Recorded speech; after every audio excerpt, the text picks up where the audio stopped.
Did Claude 3 just kick ChatGPT 4 off the throne? Since its release nearly a year ago, ChatGPT 4 has been the dominant AI large language model on the market. But yesterday, everything changed. Not only did Anthropic release a bunch of graphs showing that Claude is better than the competition, they gave everyone access on the same day, something Google consistently fails to do. As I like to say, the proof is in the pudding. Is Claude worth your $20 a month, or should you stick with ChatGPT 4? We're going to find out together right now.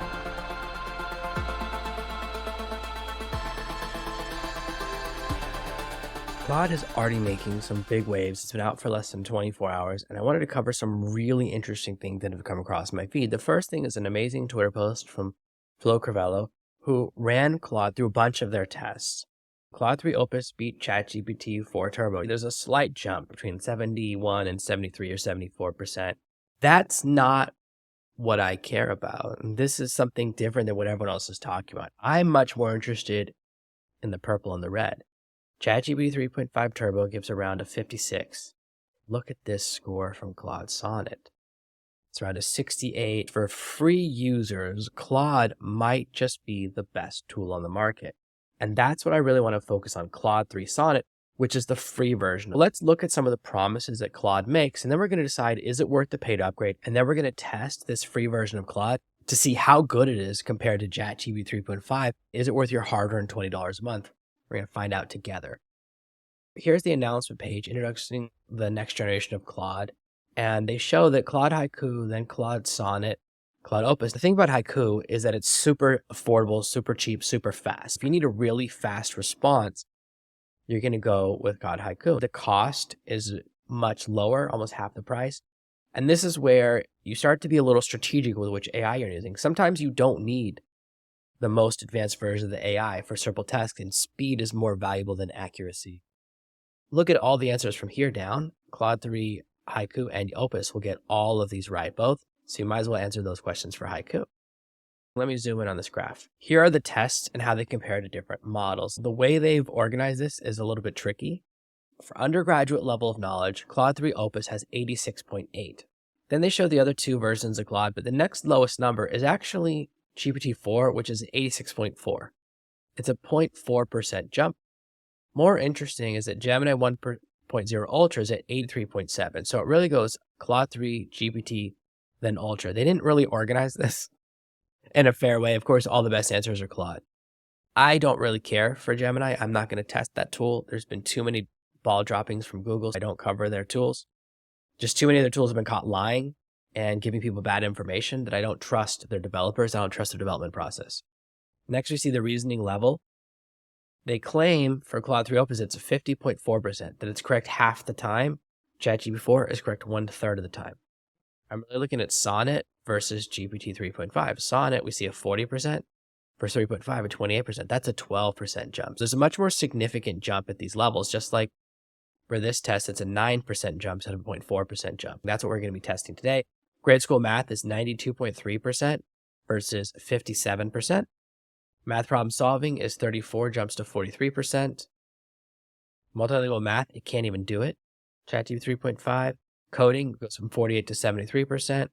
Reasoning over text goes from 64 to 78%. Mixed evaluations, 66 goes to 82. Knowledge Q&A goes from 85.2 to 93.2, and common knowledge goes from 85.5 to 89%. The green numbers are Opus, but for many of my followers, I know you want to test the free version of the tool first to see if it's worth switching from the free version of ChatGPT to the free version of Claude. That's what we're really going to dive into. Now, there are a lot of claims about its vision model as well. So it claims that the vision model, we have Claude Opus at 59.4%, the free version is 53.1%, and they don't even have, ChatGPT 3.5 doesn't have any vision capabilities. Instantly, we have a tool that can do things ChatGPT 3.5 can't do. This is where something's interesting. Unnecessary refusals. They've made meaningful progress in the area where they're less likely to refuse answer prompts and board against the guide rails. The bars around what's censored have been loosened and they're a little more accurate. Sometimes you'll get a question that an AI refuses to answer and it actually should answer it. You're not actually violating the rules, you're just close. Perfect recall accuracy. It's got an amazing long memory. This is where it's always outshone ChatGPT and OpenAI's products as a whole. They just take a different approach to memory And this is why they have a different pricing model, which we'll cover in a moment, because the longer the questions you ask, the longer things it deals with. They're really focused on trustworthiness, which is very important because this is where Google's lost me, because they created a lot of untrustworthy products recently. And if you can't provide accuracy, then the tool's not really useful. If you can't provide accuracy in areas we can test, I can only imagine what you're doing in areas where no one's caught you. Cost is $15 for a million input tokens and 75 million output tokens. The context window is 200,000 characters, but you can get a million tokens if you have a specific use case. You're never going to need that. Sonnet is more affordable. Haiku is unbelievably cheaper. It's like 1/100th of the price. There are models designed to hit several different markets, and this is what their promises are right now. Now let's talk about Claude Pro.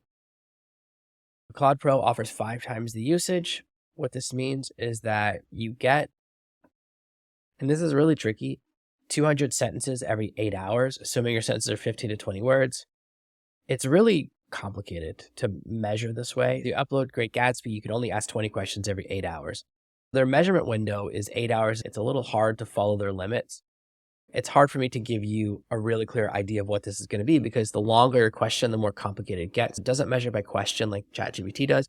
It measures it by the number of characters in your question and your prompts. Some things that are important to get the most value: you want to start a new conversation for a new topic. That way it won't reread the old conversation. Every time it's rereading a whole conversation, it's counting towards those credits.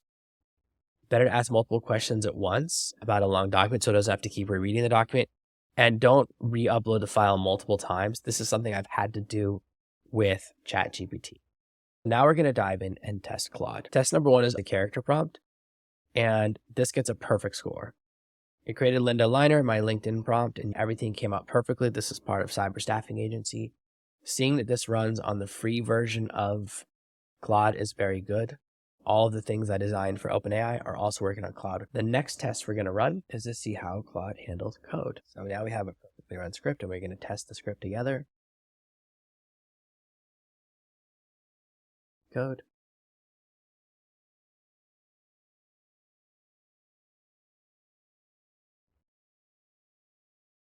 Paste into a Python script, and we're going to hit play.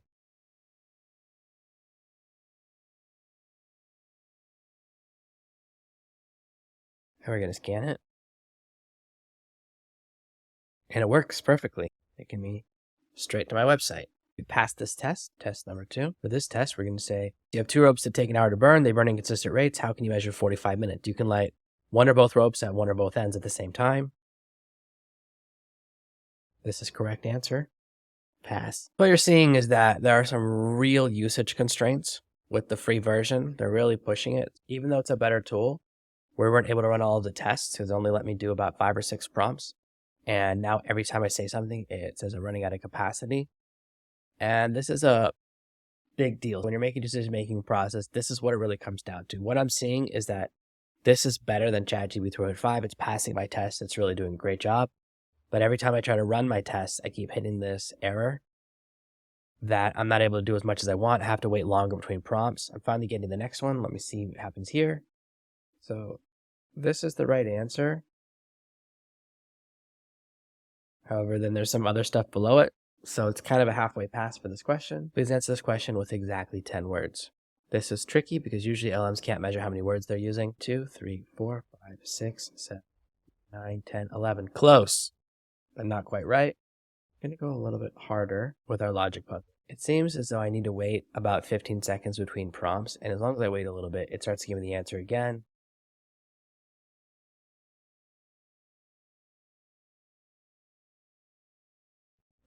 4. Oh, dog, that is true. Very interesting method. This is not the best way of doing it, but it has a pretty good methodology for this. This isn't 100% correct, but it's pretty good. Overall, it's passing a lot of these tests. We're going to try and get one more Python script out of it. So we just need to wait about 15 or 30 seconds. So here, I believe there's an error. I believe this needs to say pip3 install pygame. It's forgotten that I'm using Python 3. We're going to go back in and fix that error because it did it before with our error correction. Now we're going to test our code.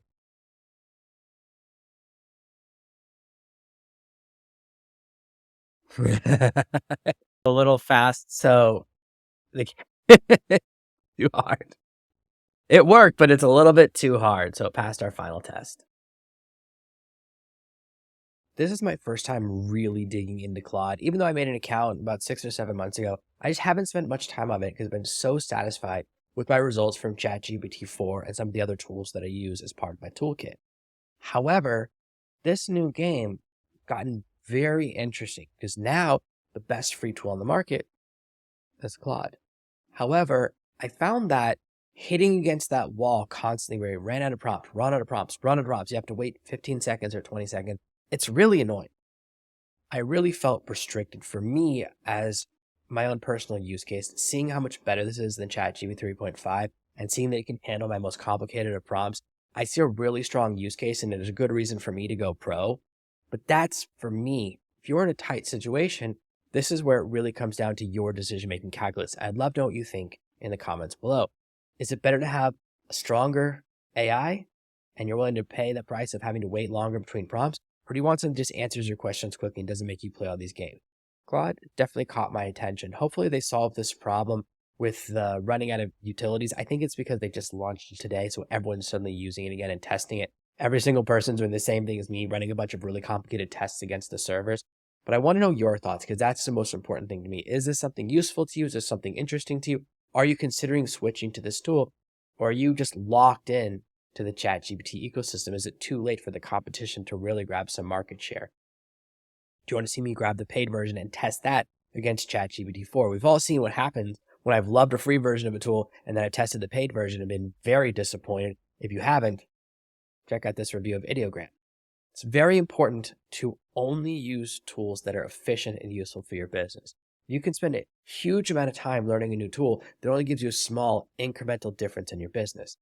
That's really the needle I'm trying to thread here. If I'm going to tell you to switch to Claude, the last thing I want to do is tell you to switch to ChatGPT 5 when it comes out in a couple of months, or maybe they surprise us in a couple of weeks.